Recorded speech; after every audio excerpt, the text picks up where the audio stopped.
मध्य प्रदेश सरकार का मंत्रिमंडल विस्तार फिलहाल चल गया है। सीएम हाउस में बुधवार देर रात हुई बैठक में रीवा विधायक राजेंद्र शुक्ला और बालाघाट विधायक गौरीशंकर बिसेन को मंत्रिमंडल में शामिल करने पर सहमति बन गई। बाकी के 2 विधायकों के नाम पर राय नहीं बन सकी। मंत्रिमंडल में लोधी वर्ग के प्रतिनिधि को जगह दी जानी है। दलित या आदिवासी वर्ग से भी एक मंत्री बनाने पर मंथन चल रहा है।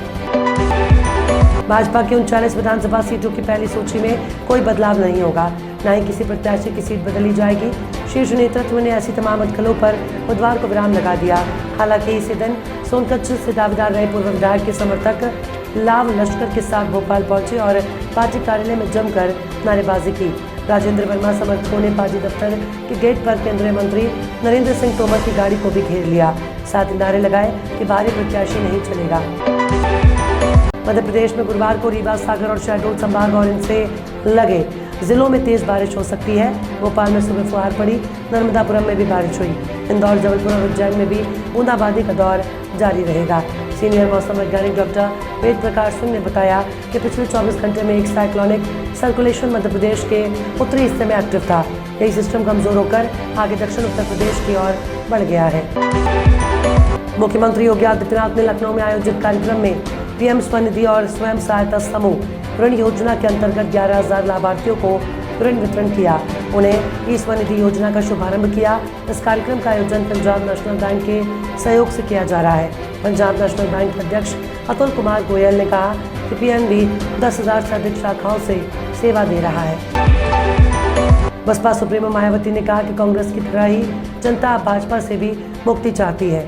दोनों की कटनी करनी एक जैसी है और यही कारण है कि बसपा किसी से भी गठबंधन नहीं करेगी और वो अपने दम पर अकेले लोकसभा चुनाव लड़ेगी। मायावती बुधवार को पार्टी प्रदेश कार्यालय पर पदाधिकारियों की बैठक ले रही थी।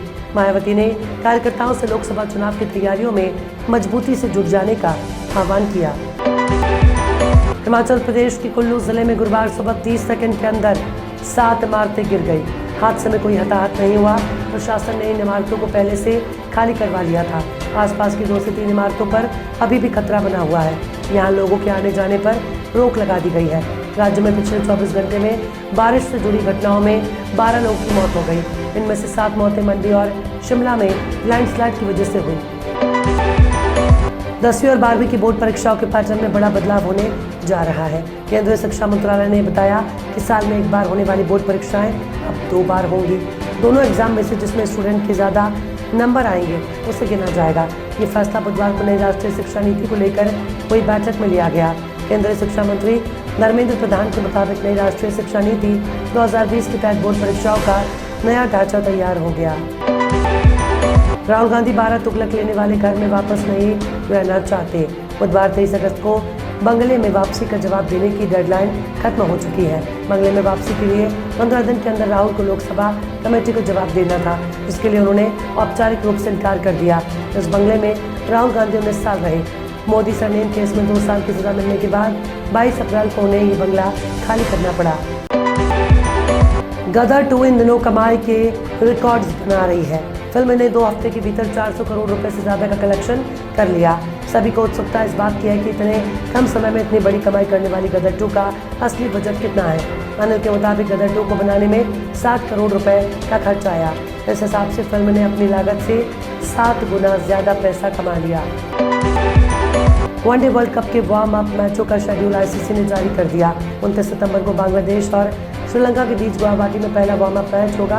भारत 30 सितंबर को डिफेंडिंग चैंपियन इंग्लैंड के खिलाफ गुवाहाटी में ही वार्म अप मुकाबला खेलेगा। 10 वार्म अप मैच 5 दिन में 3 अलग अलग स्टेडियम पर होंगे।